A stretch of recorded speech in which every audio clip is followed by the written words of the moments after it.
Boa tarde.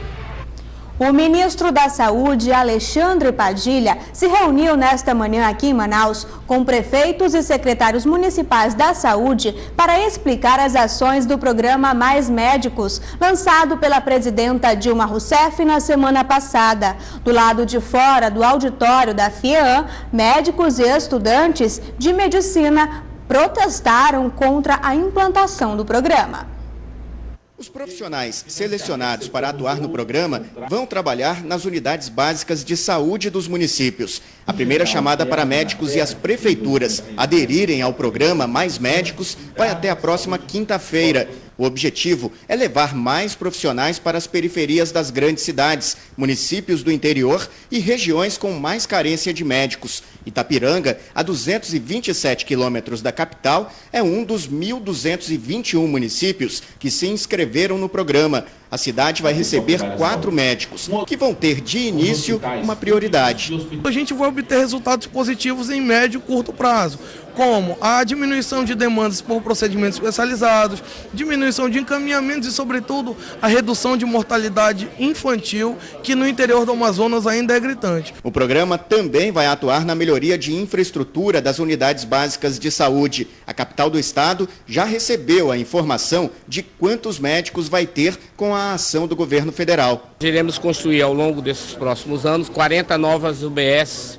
principalmente para a zona leste e norte de Manaus, que são as zonas com mais vazios assistenciais. Além disso, para compor as estruturas que nós já temos, nós estamos aderindo a 57 vagas de novos médicos para que a gente possa atender todas as zonas urbanas e rurais de Manaus com médicos e atender essa população. De acordo com o Ministério da Saúde, 14 mil médicos já se inscreveram no programa. 1.156 deles são estrangeiros. A ideia é que esses profissionais já estejam nos municípios para trabalhar em setembro deste ano. A prioridade são médicos brasileiros, vão receber R$10 mil mensais, mais ajuda de R$30 mil para o deslocamento para o interior do estado do Amazonas. Só chamaremos médicos de outros países caso todas as vagas não sejam ocupadas por médicos brasileiros. O ministro também rebateu as críticas que o programa tem recebido em relação à vinda de médicos estrangeiros para ocupar vagas não preenchidas pelos profissionais brasileiros. Não pode ser um tabu no Brasil trazer médicos de outros países para preencher vagas não ocupadas por médicos brasileiros, porque não é um tabu em nenhum país do mundo. Cabe às universidades avaliar o diploma desses médicos, a sua formação, vão avaliar e vão acompanhar esses médicos o tempo todo no atendimento. E por conta da implantação do programa Mais Médicos, nesta terça-feira, os médicos do Amazonas e de mais 6 capitais brasileiras decidiram paralisar as atividades. Aqui no Amazonas, a adesão foi pequena, mas representativa. Os médicos que aderiram à paralisação nacional se concentraram pela manhã na Praça do Largo São Sebastião, no centro de Manaus. O encaminhamento das nossas pautas e reivindicações não tem acontecido. E aí foi necessário usarmos do direito constitucional de greve, de deflagrarmos essa greve contra a nossa vontade, sabendo que sempre há um prejuízo para a população, mas que infelizmente é necessário para que possa se abrir um diálogo mais efetivo. Profissionais, estudantes e residentes em medicina marcharam com cartazes e gritos de ordem. Não vejo como uma vinda de médico como resolução. Médico tem, né? Já existe médico. O que falta é melhorias, infraestrutura. Para o presidente do Conselho Regional de Medicina, os médicos precisam de condições de trabalho e de vida para poder atuar no interior do estado. Falta médico, enfermeiro, farmacêutico, assistente social, falta juiz, falta delegado.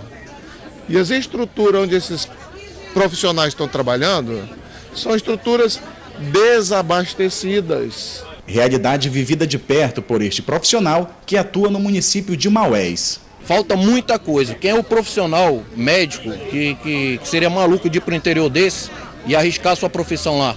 Né? Quando o paciente morrer por falta de um remédio, por falta de um exame, de um raio-x, a família vai para cima do médico, não vai para cima do hospital e muito menos para cima do governo federal, que não nos dá condição de trabalhar. Alguns profissionais chegaram a fechar a Avenida Joaquim Nabuco, em frente ao prédio onde o ministro da Saúde, Alexandre Padilha, apresentou o projeto Mais Médicos do governo federal. Mas o ministro já havia saído quando os manifestantes chegaram. Os médicos reivindicam mais investimentos para a saúde, melhores condições de trabalho, realização de concurso público, além de serem contra a contratação de médicos estrangeiros. Apesar da falta de médicos em algumas unidades básicas de saúde de Manaus, nenhuma dessas UBSs precisou fechar as portas nesta manhã por conta da paralisação da categoria dos médicos. E de acordo com a Secretaria de Saúde do Estado, os atendimentos de urgência e emergência estão garantidos.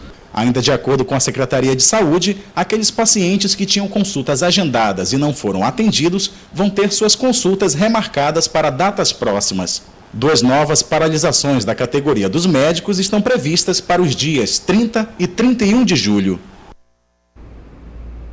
Hoje, 23 de julho, é o Dia Nacional de Enfrentamento à Situação de Rua de Crianças e Adolescentes. Na data, o Brasil relembra a Chacina da Candelária, no Rio de Janeiro. Aqui em Manaus, uma programação especial lembrou o dia do massacre. A programação iniciou com uma missa, celebrada pelo arcebispo emérito da Arquidiocese de Manaus, Dom Luiz Soares Vieira, na Igreja São Sebastião, no centro da cidade. Momento para refletir sobre o passado, mas também sobre o presente. Hoje o Brasil lembra do massacre que ficou conhecido como a Chacina da Candelária, que ocorreu no Rio de Janeiro há 20 anos, quando policiais abriram fogo contra 70 pessoas que dormiam em frente à Igreja da Candelária. Na época, 8 jovens foram assassinados no centro comercial do Rio de Janeiro. Tantas coisas não podem ser esquecidas. Essa Chacina da Candelária foi um momento assim muito doloroso para o Brasil.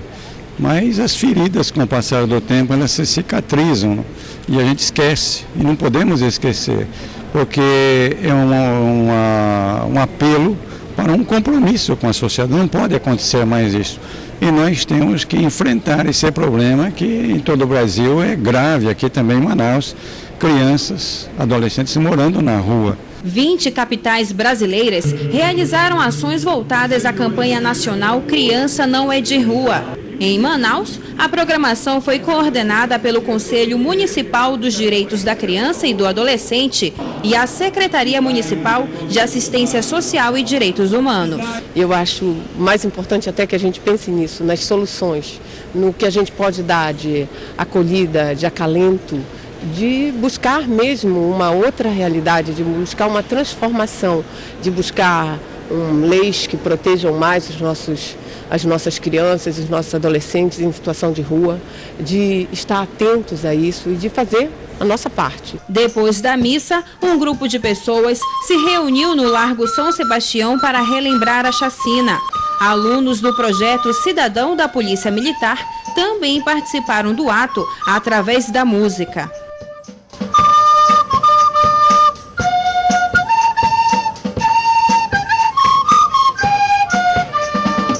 O movimento marca o início da criação de uma política nacional que deve tratar a realidade vivida por crianças e adolescentes moradores de rua.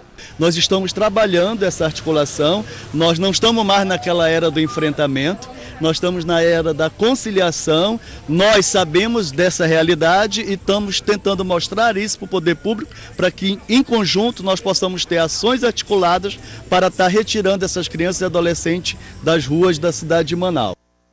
Você vai ver a seguir no Band Cidade. Jogadora de futebol amazonense é convocada para a seleção brasileira e ainda...